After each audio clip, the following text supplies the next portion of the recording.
दिनै मानाव गेदेर प्रमद बर' बिथांनि दैदेननाय जोंनि इउपिपिएल दोलोनि सरकारा जोंनि बिटिआरनि सिङाव 3,000टा क्लाबनो मोनसे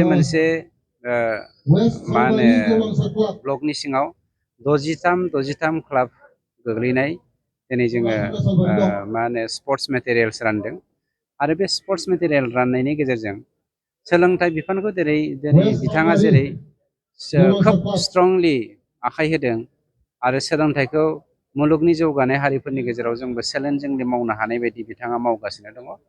लोगोसे देहाया राफोद नङाब्ला मेन्टेलि जों राफोद नङाब्ला गेलेनाय बानायाव जों जुदि राफोद नङाबा फरायनायाव राफोद जानो हाया बेखौ मिथिनानैनो जोंनि सरकारा गेलेनायखौबो पेरेलेलि इडुकेसनजों लोगोसे खामानि मावफागासिनो दङ आरो बिनिनो मोनसे सिन हिसाबै आं दिनै 14 नं चिरांदुवार ब्लकनि सिङाव जा स्पर्ट्स मेटेरियल राननाय हाबाफारि बेवहाय थानो मोननानै गोजोननाय मोनदों।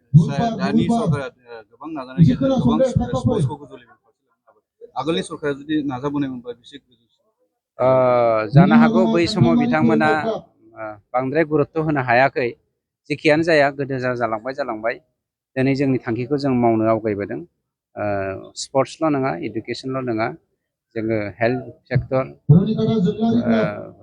गुबुन सेक्टरफ्रावबो जेरै लोंनाय दैनि सेक्टर बेफोरावबो जों खामानि मावनो खोब स्ट्रंलि आखाइ होगासिनो दङ।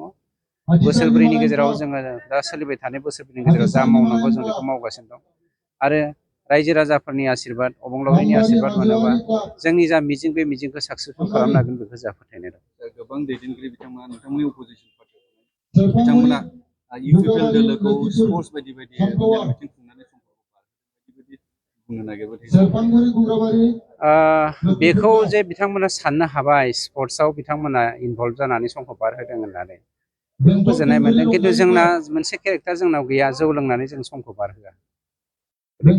जौ लोंनायनि जायगायाव ड्राग्स जानायनि जायगायाव मेला खुंनायनि जायगायाव जोङो दिनै स्पर्ट्सनि गेजेरजों जोंनि गथ'फोरखौ ड्राग्स एडिक्सन बेनिफ्राय जुवानि एडिक्सन जोंनाव लोंग्लुंनाय जाग्लुंनायनि एडिक्सननिफ्राय जोङो गथ'फोरखौ रैखाथि होनोसो जों बे हाबाफारिखौ लादों।